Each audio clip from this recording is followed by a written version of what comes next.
Hi అందరికీ నమస్కారం. ఈరోజు ఈ వీడియోలో మొక్కజొన్న హార్వెస్టింగ్ చేసిన తర్వాత మార్కెటింగ్ తీసుకువెళ్ళేటప్పుడు తేమ శాతం ఎంత ఉండాలనేది తెలియజేస్తాను.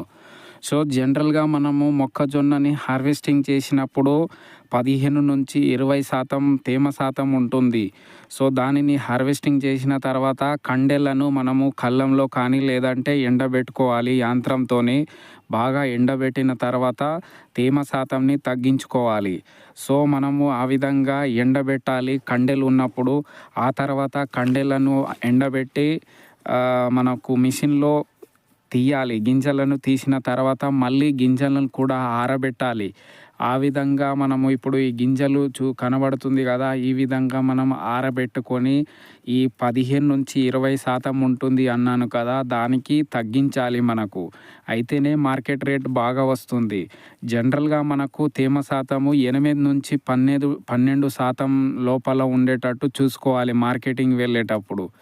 ఈ 12 కన్నా తక్కువ ఉన్నట్లయితేనే మనకు మార్కెట్ రేట్ అనేది వస్తుంది. లేదంటే మనకు మార్కెట్ రేట్ అనేది పడిపోవడం జరుగుతుంది.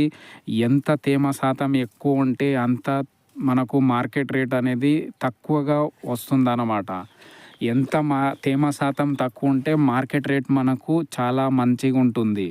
కావున హార్వెస్టింగ్ చేసిన వెంటనే మనకు కండెలను కూడా ఎండబెట్టుకోవాలి.